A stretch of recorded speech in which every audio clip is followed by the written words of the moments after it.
On June 5, 1944, Lieutenant Colonel Leon Vance led the 489th Bombardment Group in a daring mission against heavily defended enemy coastal positions in France, as part of a diversion for the D-Day landings the following day.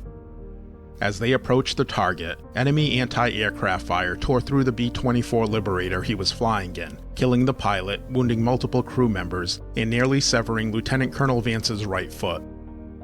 Despite his grievous wound and with 3 of 4 engines destroyed, Lieutenant Colonel Vance refused to abandon the mission. He held formation, pressed on, and ensured the bombing run was completed successfully.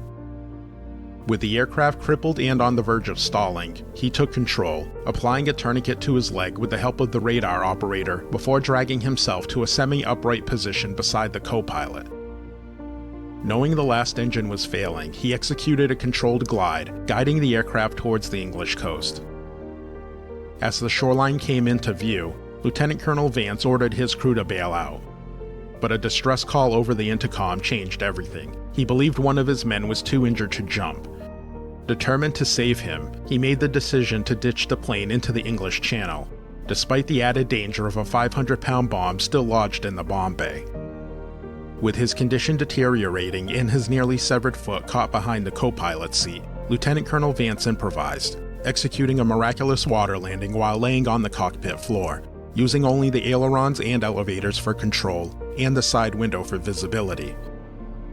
Upon impact, the upper turret collapsed, pinning him inside as the bomber began to sink. While struggling to free himself, the 500-pound bomb detonated. The blast threw him free of the wreckage. Instead of seeking rescue, he clung onto debris, inflated his life vest, and began searching for the crew member he believed was still on board. But the man had already bailed. After nearly an hour of swimming, he was rescued by an air-sea rescue craft. After 2 months of medical treatment, Lieutenant Colonel Vance boarded a C-54 Skymaster for his return to the United States. Tragically, the aircraft vanished over the Atlantic, leaving no trace of wreckage or survivors. For his actions on June 5, 1944, Lieutenant Colonel Leon Vance Jr. was posthumously awarded the Medal of Honor. In 1949, the U.S. Air Force renamed Enid Air Force Base to Vance Air Force Base in his honor.